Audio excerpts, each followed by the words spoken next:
Two.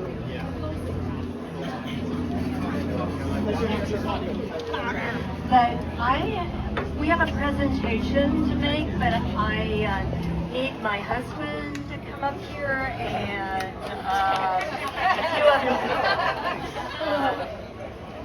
Celeste is Jerry's sister, Celeste. His youngest brother, John, and his best friend, Clifford.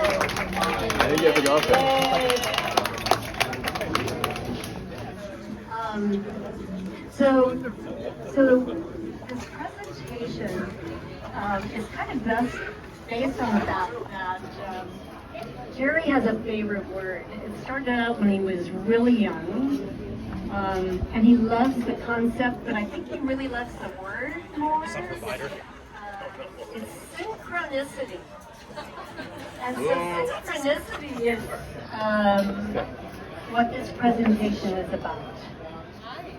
Not only is Jerry celebrating his retirement this year, but it's also, this is really big news, the 100th anniversary of the beginning of the Santa Cruz High School marching band.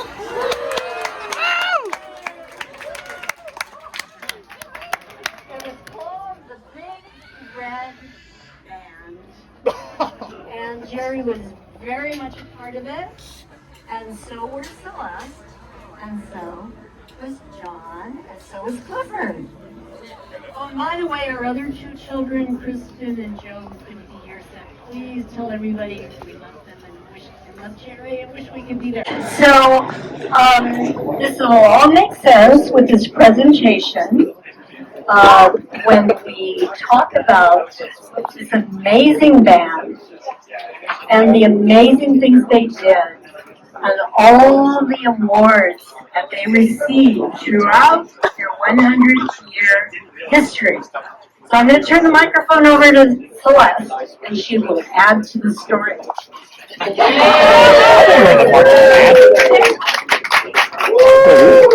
Tim? Oh, wow. He's our doctor. What instrument? Tuba?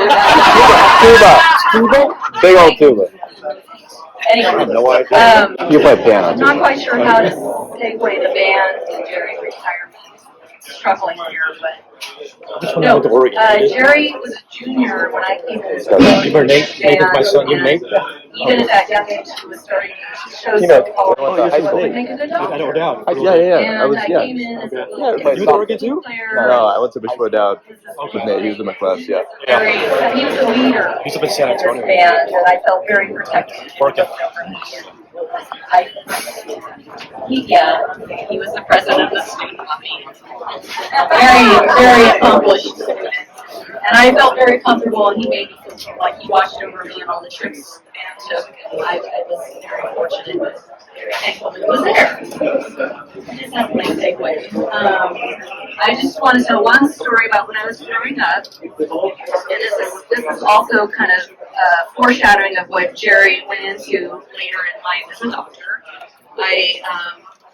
I happened to break my nose when I was riding my bike, and when Jerry was at home, it was my mom, and my mom found out she had to rush off to the hospital to make sure I was okay, and there was an ambulance, and Jerry didn't know what to do. He was bereft and decided to vacuum the house. So he picked up a vacuum and started vacuuming the house, but he didn't know what else to do. His sister had broken her nose, and what else are you going to do but vacuum the house? So, you know, he came to Kaiser and became a doctor and vacuumed the house. That was my secret. Anyway, Jerry, congratulations, and I look forward to spending your retirement many ways with you out in the mountains. So, okay. Hello, I'm Clifford, and Sean is next.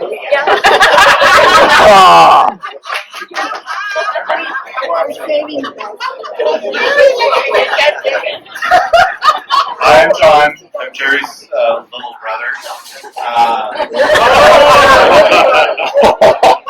And he was a freshman in college when I was a freshman in high school. So we never went to high school together, but there were some things we had in common. He started on the trumpet and then moved to sousaphone and played in the Dixieland band in high school. And I did the same thing. I started on the trumpet, I played the sousaphone, and played in the Dixieland band in high school as well. And I think that's something you're going to be retiring probably 4 years before I retire as well. So we're following the same pattern. I do have 3 grandchildren, and Jerry doesn't have any grandchildren. I beat him on that one. And Jerry reminded me a little while ago when I said that. He said, "John, it's not a competition." And I said, "Jerry, it's the only competition."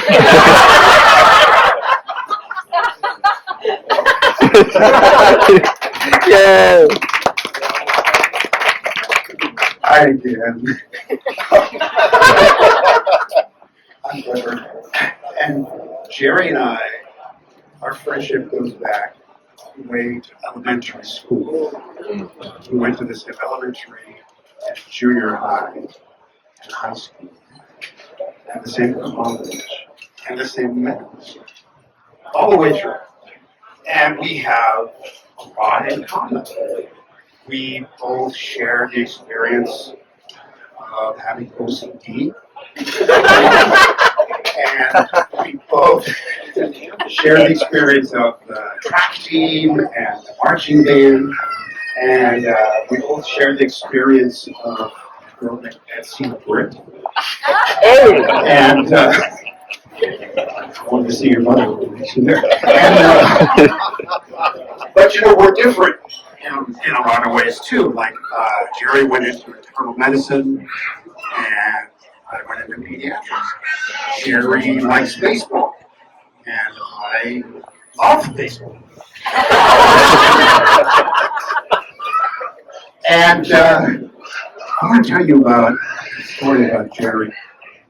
When it was August 30th, 1982, and we had just finished a week of the Cal Marching Band training camp, and I was already in the band the year before. I was about a year older, still am. And Jerry had just gotten accepted into the marching band, playing the tuba. And so after the practices of the band, I and the rest of the piccolo players would be in the shade drinking lemonade. And the sousaphones, the tubas, they would be running up the stairs of the Cal football stadium. That was their culture, what they like to do.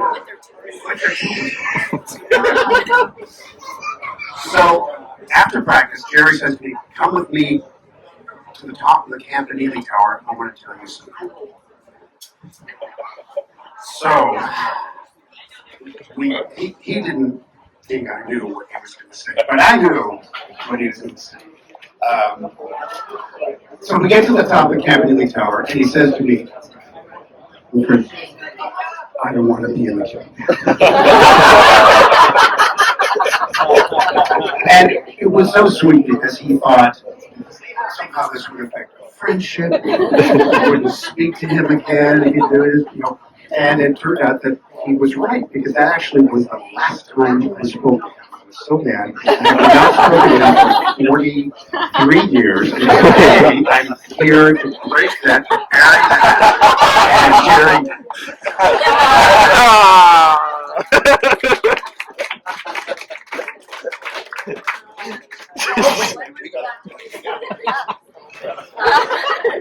The presentation.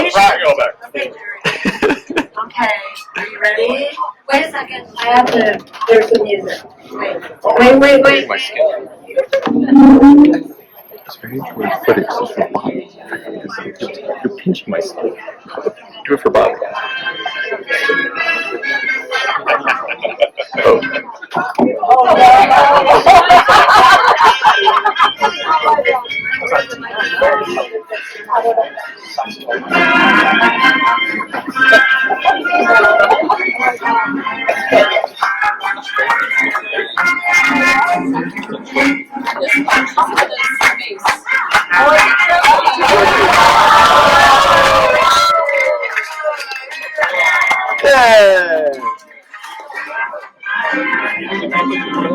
That's you. That's the actual trophy. Okay, what is it? I have no idea what this is.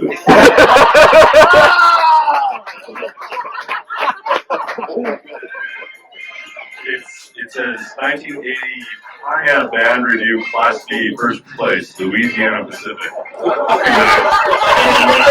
I don't remember.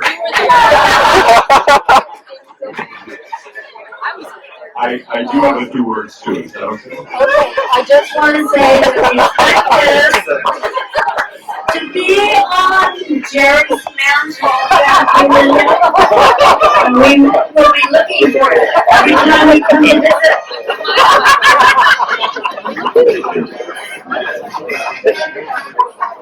Thank you all for coming. I do have a quick story to tell, so Turn off the music.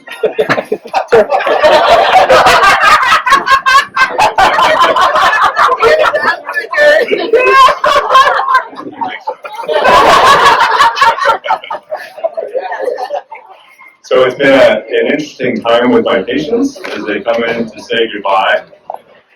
And they usually say, actually they're all saying the same thing. They're all saying, I'm so sad for myself. I'm so happy for you that you're retiring. And it's like a mantra. When you retire, you'll get to know this saying that patients say. I'm happy for you, I'm sad for myself. And so I said, okay, happy for you, sad for myself, sad for you, sad for myself. So I was trying to get the hang of it, and I kind of forgot what it was. So I said, okay, I think I got it. And I started saying this saying to patients. And the patients were all looking at me funny. And I finally realized that I had it wrong. Because I was looking at patients and saying, okay, I would look at the patient and I'd say, you're sad because I'm leaving, and I'm happy because you're no longer going to be my patient.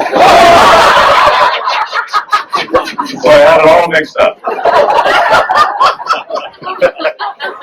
The other thing that's weird is that patients come in and they say things, and I say, I don't know what they're talking about. There's a woman out there that is convinced that I was at her husband's deathbed at home, comforting them, and I know that wasn't the case. I don't know who the guy was that was with her husband as he died, so I'm always curious about that. And I do have a patient who I followed for years who said, Dr. Decker, we've been together for 32 years. I know you so well. I know your family. And I said, yes, we've been through so much together. And she said, how is your son and your 3 daughters? I didn't have a heart to tell her that she was wrong. She was, well, what are their names? And I said, well, there's Clarence. There's Samantha. There's Maxine. And Henrietta. And I had it all backwards. But the ruse continued because she says, well, they're all doctors now. You always told me about doctors. She says, what kind of doctors are they? I said, well, you know what? They're all the same kind of doctor, which is great. I said, they're all geriatricians.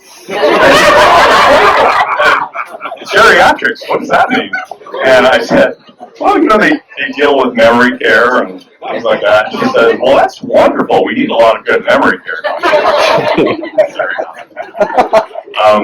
So I'd like to welcome everyone and thank you for coming. I'd like to thank my Uncle Peter, who offered me a job at Kaiser in Fremont, April 15th, 1993. And I said no.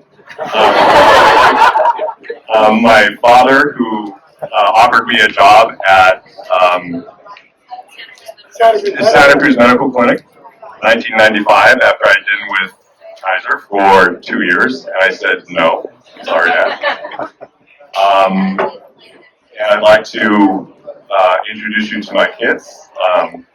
Claire, who is the embodiment of hope with her work that she's doing. And she is working with immigrants, will be working with immigrants who are seeking asylum. And my son Sam, who's a model of courage and perseverance and strength, has inspired me. And Max, Jerome, who's has an ability to find beauty in everything in terms of his creativity and his artwork. And Henry, for the ways that you have humored me and made me laugh and kept me sane the past couple of years. And also Alicia, who's joining our family in August.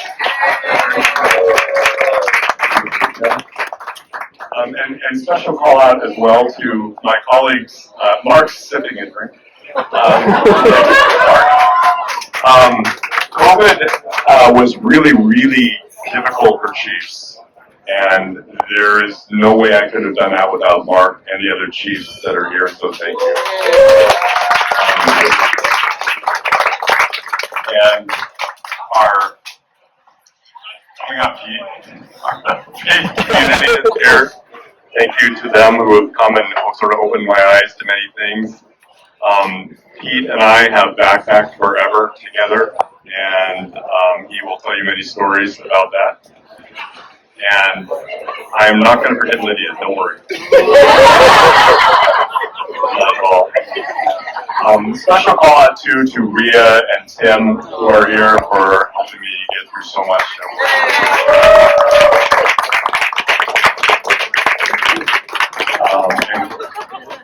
Ken and Sharon, who are at this point, my bosses. My boss is Rupa. Mentoring me, Rupa. And Ken and Sharon, who are my boss's boss. So that's pretty cool. Ken and I went to medical school together. He's always a year behind me.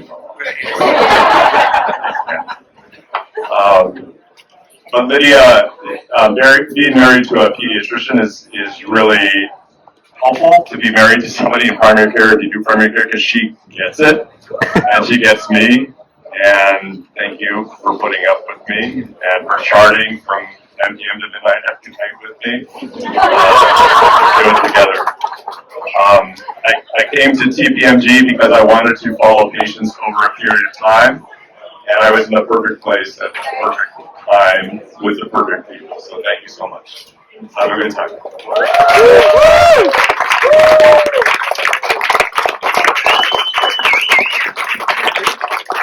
And just one more thing. Tim gifted me with a bidet. Why is that?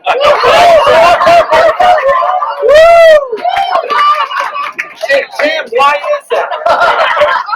That is one of my most delicate heinies. Thank you all.